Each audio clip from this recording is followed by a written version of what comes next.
The first question a funeral director will ask you is, do you know what kind of arrangements you'd like to make? It seems like an easy question, but if no one close to you has died and you've never thought it through, making final arrangements for yourself or someone you love can quickly become an overwhelming financial adventure. We are very unskilled with final arrangements, but today that will change. Today, I'm going to teach you the basics of burial and cremation, so the next time you interact with a funeral director, you'll have a good idea what basic arrangements will cost. You'll know if you want to be cremated or buried, and you will learn how to gather price information without feeling embarrassed or vulnerable. So get ready to make smart choices and become an informed consumer of burial and cremation costs.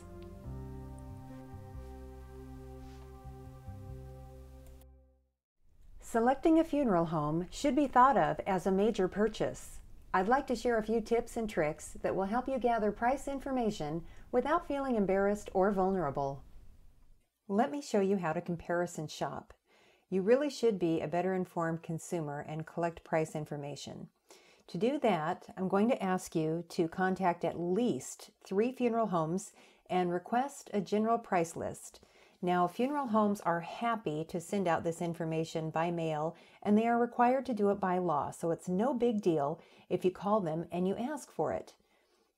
Check out the People's Memorial website. That's peoplesmemorial.org. It's a personal favorite of mine. They have excellent information on funeral home prices for Washington State. You can also take a look at which funeral homes are contracted with People's Memorial. Most of these funeral homes offer lower prices on direct cremation as well as immediate burial. It's a highly informative website. Don't wait for the death to occur before you comparison shop for a funeral home. You'll have more strength and control, plus you'll have a clearer head for business.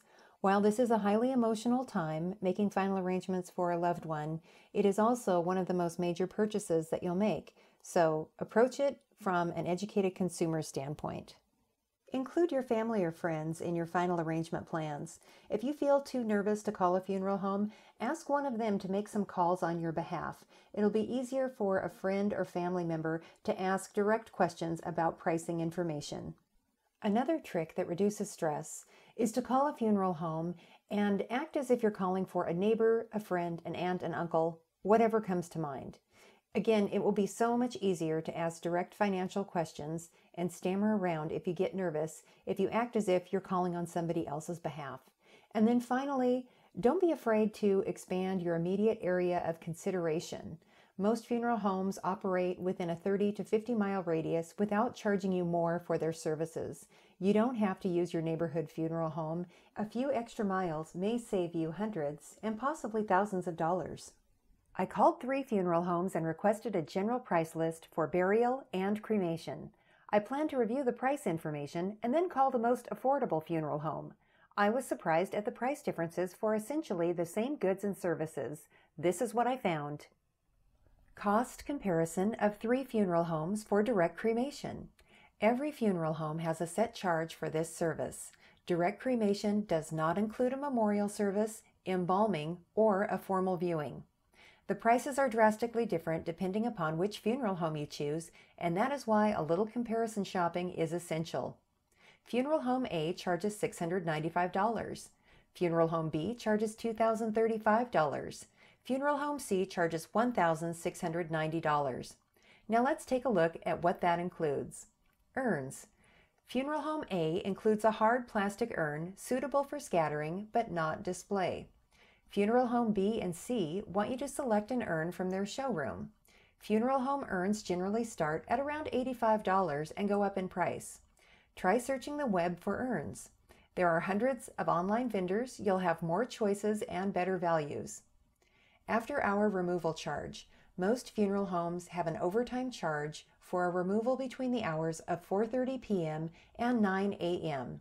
Funeral Home A does not pass this charge back to the family. Funeral homes B and C charge the family an additional $150.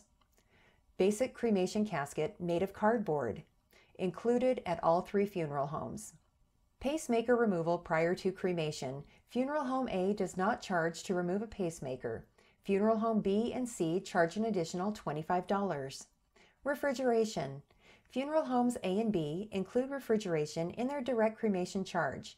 Funeral home C charges $75 a day after the first 5 days. Securing death certificates. Included in the direct cremation charge for all 3 funeral homes.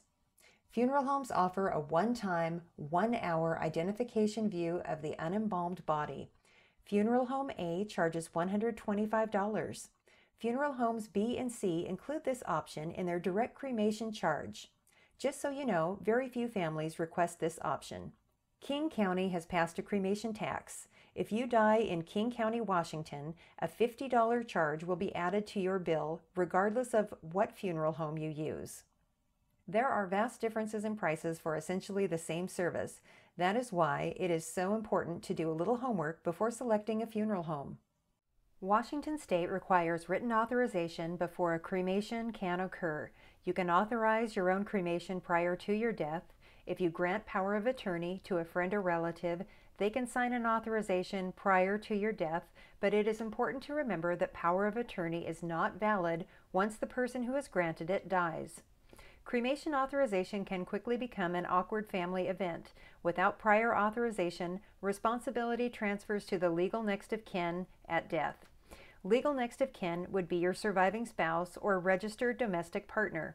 Without a surviving spouse or registered domestic partner, all surviving children of the decedent are required to sign off on a cremation authorization. If the decedent has no surviving spouse or children, then the surviving parents will be asked to sign an authorization, and if the parents are deceased, then surviving brothers and sisters will be contacted for signatures.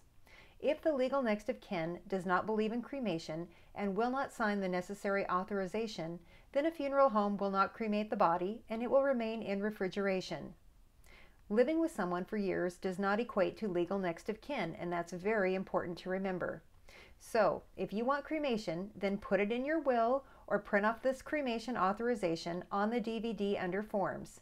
Sign it and have someone witness it, then keep it with your critical papers and documents so it's easy to locate when the need arises.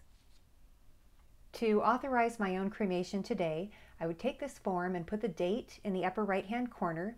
On the line that reads "The human remains of," I would fill in my name, Kristen Lord. The next line, "Who died at," would be left blank. Birth date, I would fill that in. Date of death would be left blank because I haven't died yet.